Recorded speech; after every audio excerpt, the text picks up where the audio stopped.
When it comes to Appalachian foodways, right up there at the top of the list, one thing you'll hear people talk about most often is soup beans. And that's just because it's such a popular thing to cook in the mountains of Appalachia. And it has been literally for generations. When Pap and Granny was growing up, they ate a lot of soup beans. When I was growing up, I ate a lot of soup beans. And then during my married life, I've cooked a whole lot of soup beans at my house. So it's just a thing that continues to go. Now, if you don't know what soup beans are, it's just a dried bean. Most often people cook pintos that they call soup beans. That's what we would cook, pintos. Sometimes people use mixed beans. They'll do Great Northern, navy beans, all those different things. But most often when you hear people talk about soup beans, they're talking about pinto, dried pinto beans. Now, since that is such a common meal, you may be wondering, well, what do people usually, how do they fix it or how do they eat it? Well, the combination meal, the most common is if you have soup beans, you've got to have cornbread. You just got to. And then lots of people like fried taters with it, some type of green. Maybe I love to have applesauce when I have soup beans. I don't always, but I like to have applesauce. So lots of different kind of combinations, but the mainstay would be if you've got beans, you've got to have cornbread to go with it. So when it comes to how to cook soup beans, so as you might imagine, because it is so popular, every family or every person either kind of has their own method that they like to use. First of all, just how to cook them, what kind of pot or whatever you use to cook them. I prefer to use a crock pot, so I can put them in the crock pot, turn it on, leave them all day. This is a bean that typically is cooked for a long period of time to really get it soft, so I like to do that. Matt, he doesn't care for crock pot, so if he's making the soup beans, he will either cook them all day on the stove, or he loves to he's got this old pressure cooker. I think it may have even been his daddy's, and he likes to do them in it. Of course, we have an Instapot. You could use the Instapot. So lots of different various ways. One of my favorite, best beans I've ever eaten probably come from my Uncle Woodrow. Came from my Uncle Woodrow, and he had like it wasn't a root cellar because it was above ground, but a little building out back where he kind of kept his canning stuff and those kind of things, kind of a storage little building, and he had a wood stove in it. Well, he would cook soup beans on that wood stove, and they were so good.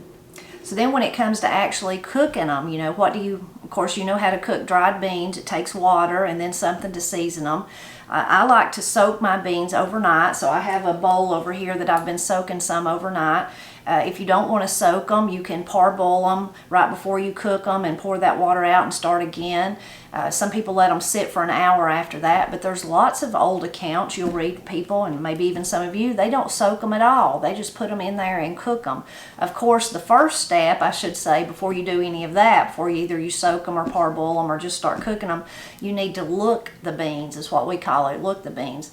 So you go through and you kind of make sure that there's no little foreign pieces of trash. Sometimes there's these little hard pieces that it doesn't really look like a rock so much, but not really like dirt either. But get those out. Sometimes there'll be a bad bean, and sometimes there'll be nothing. You'll find nothing, and that's good. But you need to look the beans before you actually do like I did and cover them with water and let them soak overnight.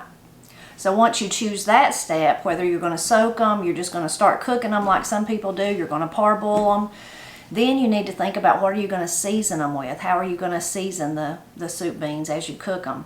We most often use fatback, streaked meat, streaked lean. It's just salt pork. That's most often what we will use. We've used bacon before sometimes. There's some people that don't want to use meat. They might just use some type of oil. They use that to season their beans. Ham or ham hock or hog jowls, those are all really good things.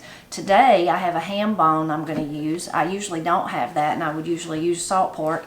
But I have it from Matt's recent birthday, and I saved the ham bone so that we could use it. I knew we would be using it for a pot of beans.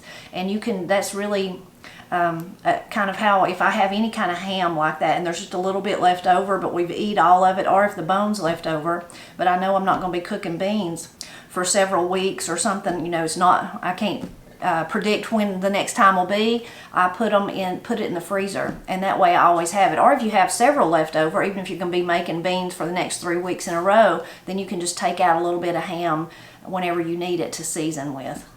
Another thing is how done do you like your beans?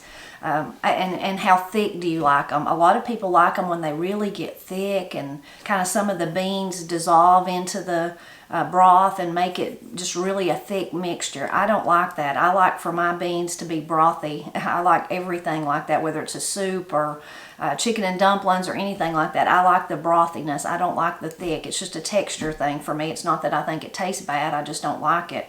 I have a dear friend, and when she was growing up, she told me that her family had pinto beans every week, and that she liked them like the first 2 days, but by the end of the week, when they'd been warmed up so many times and they got thick, then she couldn't stand them. But so the more you cook them every day, when her mother would heat them and cook them for that day, then they would get thicker. So that's kind of a personal preference. You have to figure out how long you want to cook them. And the great thing about making beans, if you're going to make them, it's such an easy thing. Now, if you just get a pack of beans, and like a 1 pound pack, and you make all of that, that's a lot of beans.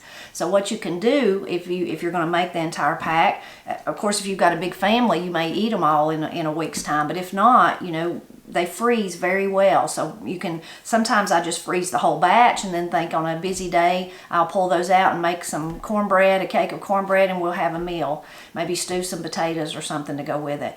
But you can also, sometimes I freeze them in smaller sizes. So that way I use those if I'm going to make chili or something. I can just use some of my pinto beans, some of my soup beans out of the freezer.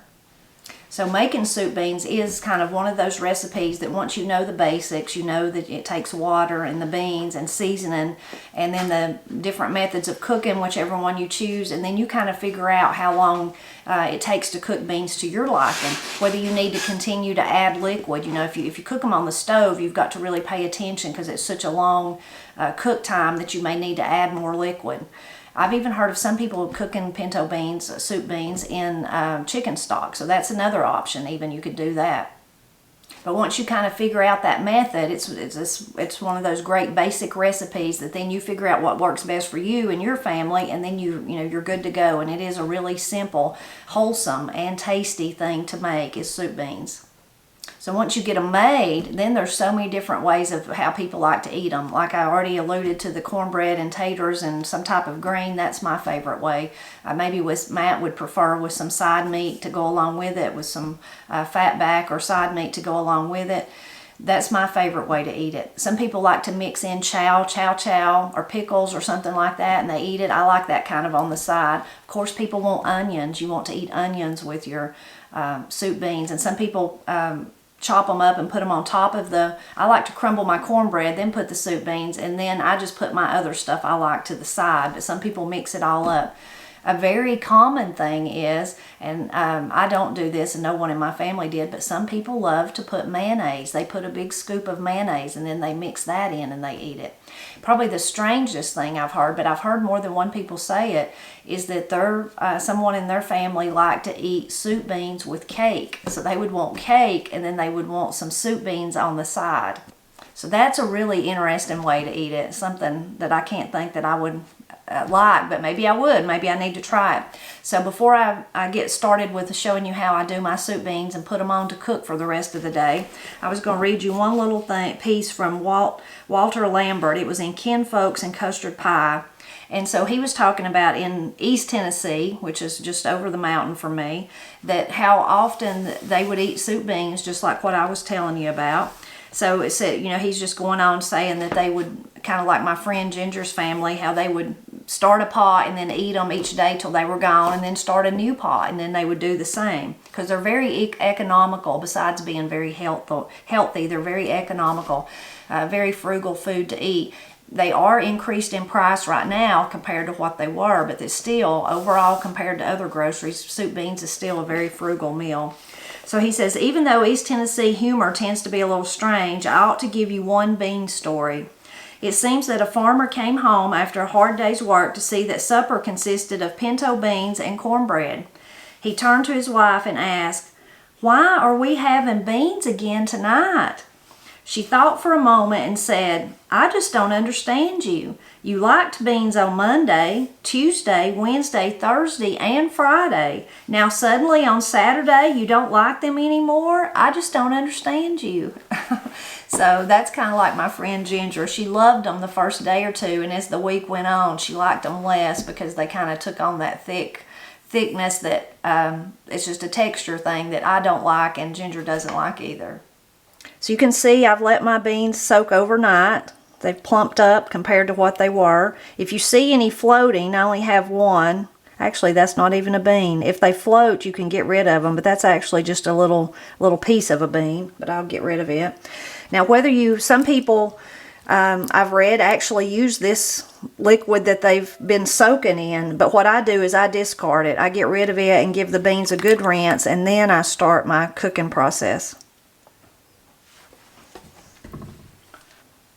So when I cook beans, I don't cook the entire bag usually unless I am planning on a lot of people eating or, you know, a big plan of freezing them. So usually what I do is I cook a cup to about 1.5 cups. So that's what I've got in here. And you can see they turn into, once they plump up, it's more beans than you think. When you just see that first little cup, when you pour it in there, you're like, well, that may not even be enough. But you got to remember that they plump up as they cook. So I have my ham bone here that it's still got some ham on it, but I've trimmed a lot of it off, of course, because we eat that part. And I'm just going to put it in the middle, and then I'm going to fill with water.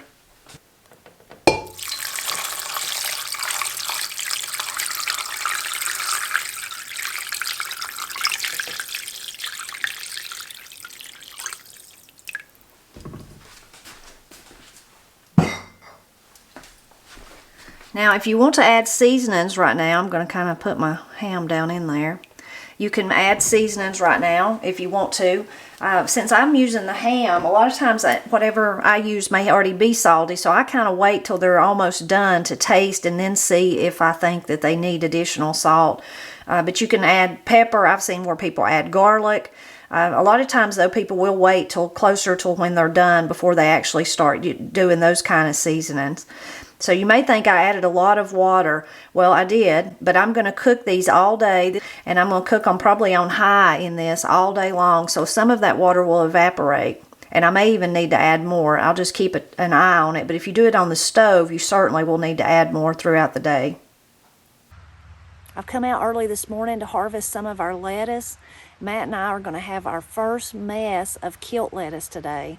It's going to be so good. And if you're not familiar with what that is, I have a video that I will link to so that you can learn more about this traditional Appalachian dish.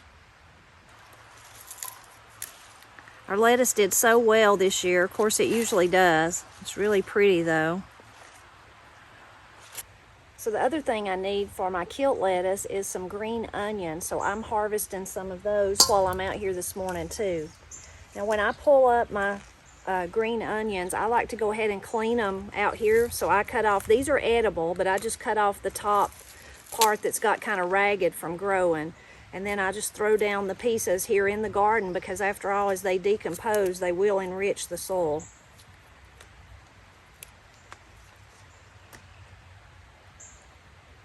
Now that I've got some of them, not for my Kilt lettuce, but just to eat, I'm going to harvest some of my radishes. I've been eating them all along. They're so good. And again, I just throw down the pieces here and let them decompose as they enrich the soil. I grew some really good radishes this year.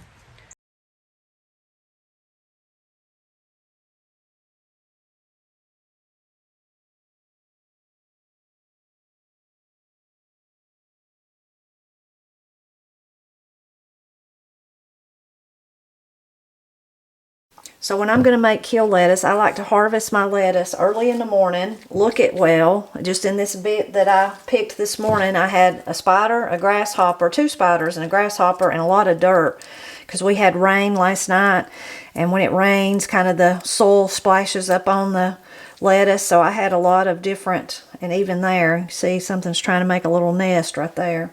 So it's good to look at, but I like to do this and spread it out, let it dry throughout the day. And then when I'm ready to make my Kilt lettuce at supper tonight, it will be really dry, and the grease it'll work better with the grease. once I put that hot grease on it. Another trick to get it to dry kind of faster if you're in a hurry is I do this and then I would roll it up in this towel and put it in the refrigerator, and it kind of helps it dry but also stay crispy. So if I come back in a couple of hours and check on it and it's mostly dry, that's what I'll do. I'll move it to the fridge until I'm ready to use it.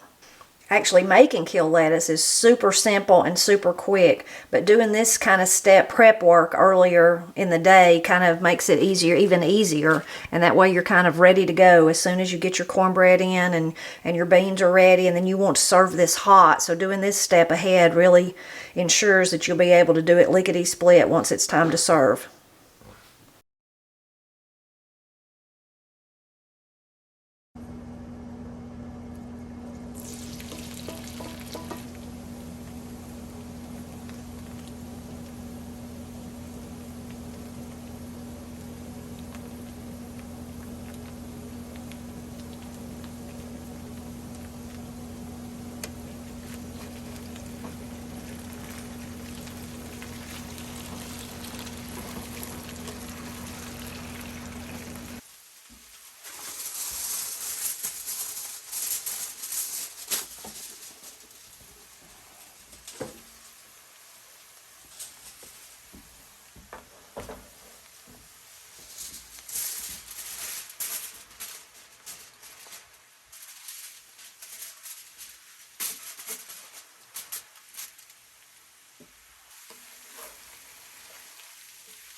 So it's getting close to supper time. Matt's doing the fried potatoes out on the porch on the Blackstone, and I'm finishing up in here. I just put the cornbread in to bake, and I'm frying up some, this is in the middle here is streaked lean or fatback salt pork. It's real salty.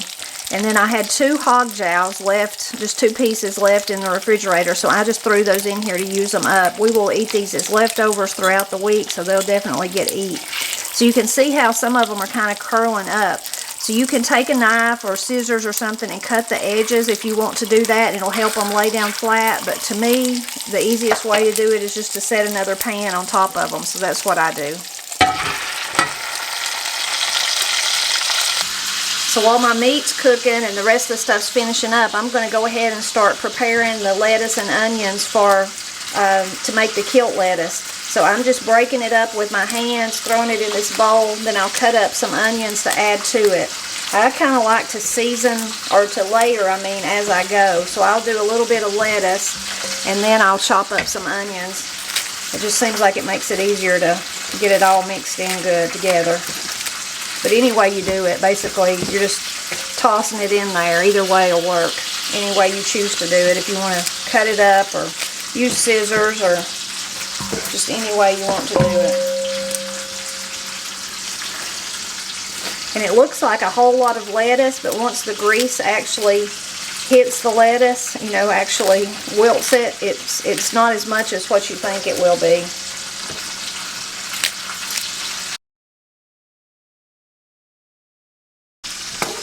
So now that I've got them cut up, I'm just going to add to taste pepper and salt. You could add other things if you want to, but we just do it pretty simply.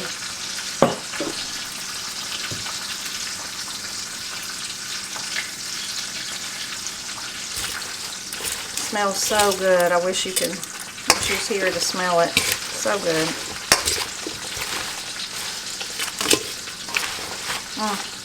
It's gonna be delicious. Last week Katie met a couple to pick up a rock that they want her to work on, and they were from further south, and they brought us a whole bag full of Vidalia onions, so I'm going to slice part of one of those to eat too. Just a few slices, since we'll have the onions in the Kilt lettuce. Now, if only we had a fresh ripe tomato from the garden, but it's not hardly time for that yet.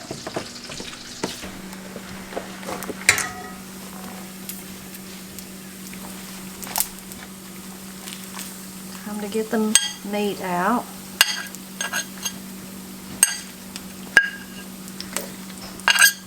So if you've never had salt pork before, it is very salty, very salty. Some people soak it to try to get part of the salt out, so you can certainly do that.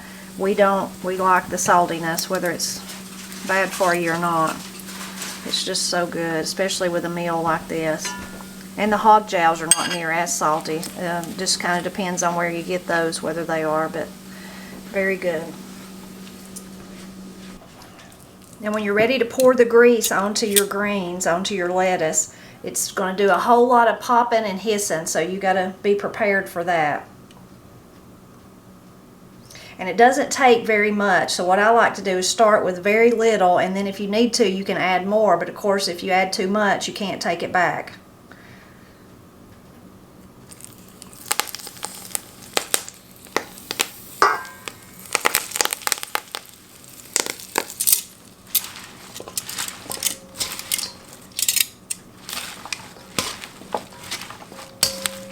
Oh, and it smells so good.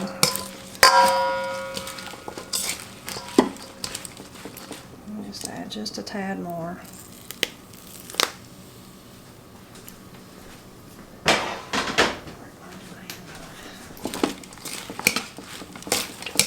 And this is a dish that's best served hot. Although I swear it's not bad warmed up. It's just so good. Such a delicacy. Okay, we're ready to eat. What a feast. Absolutely. Gotta have cornbread with soup beans.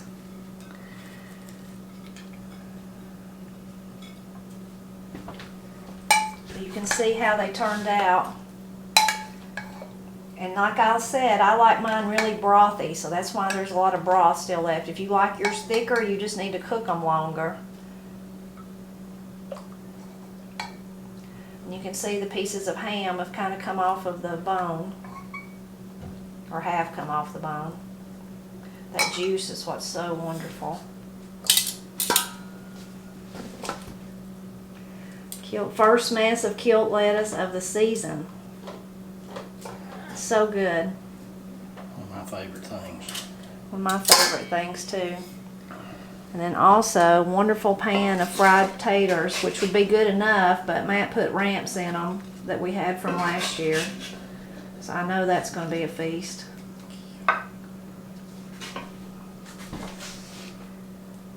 Matt loves salt pork.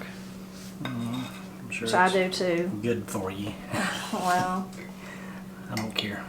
gotta have some pickles. This is some squash relish that I made last year, and we have literally eat all of our pickles. I have a few jars of kraut and maybe one or two of chow chow, fermented chow chow, and that's it.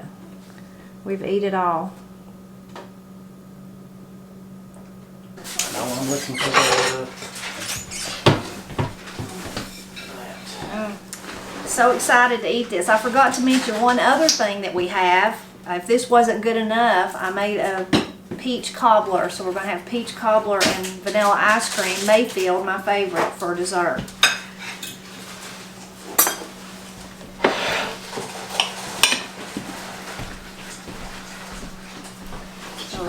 Cornbread is really hot, but I have to crumble it up to put that wonderful beans and wonderful bean juice on top of it. Oh my goodness, it's just like, there's just nothing better.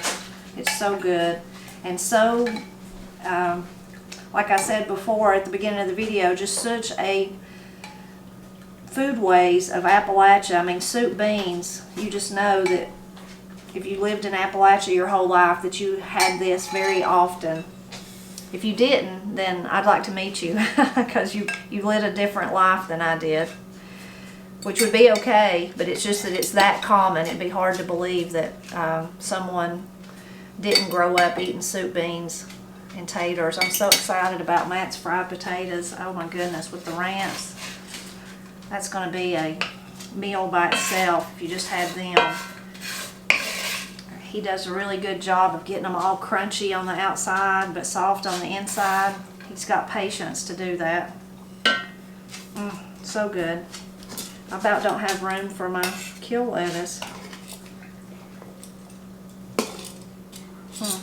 A feast for sure, but also a very traditional Appalachian foodway. So I hope you enjoyed learning how we cook soup beans and what our favorite thing to eat with the soup beans are. Hope you'll leave a comment and tell me if you like soup beans, if you're like me and you grew up eating them very often and still eat them often today. And as always, I hope you'll just continue to drop back by and help me celebrate Appalachia, which is a whole lot of just home cooking, things as simple as fried taters and pinto beans, Appalachian foodways. The whole meal was delicious. That was top notch. It's the best. I just stand over the potatoes and eat them. It's hard to quit them, ain't it? Are you ready for some cobbler? Yeah.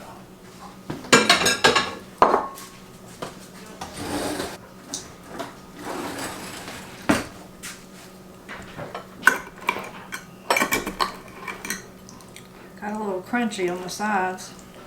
That makes it good. I know, that's my favorite parts, the crunch. Is that enough? A little bit more? That's enough. And then you gotta get some ice cream.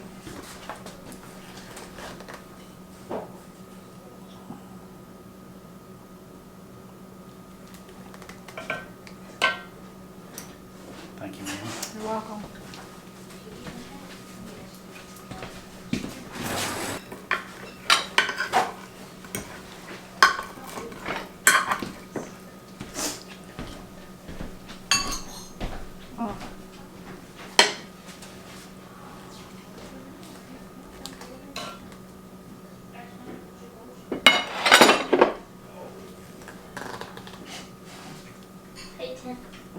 Can I have some ice cream? Yes, of course. You don't want cobbler with yours, you just want ice cream? Yeah.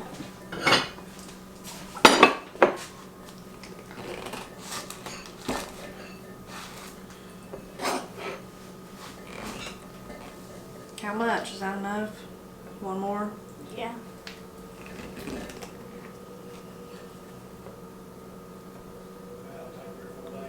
Come off. Get you a spoon. We have to eat the big one. That's all we got. Thank you. You're welcome.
This video is now over. What is it? Did she say? This video is now over. Is it still playing? Is it? Oh, in that case. Really, you know, I should be the one running this channel. I'm the one who's got all the brains. I ain't near good looking as Tipper is, but hey, I got skills, see? Poor guy. Getting in there a little bit. He'll be like, man.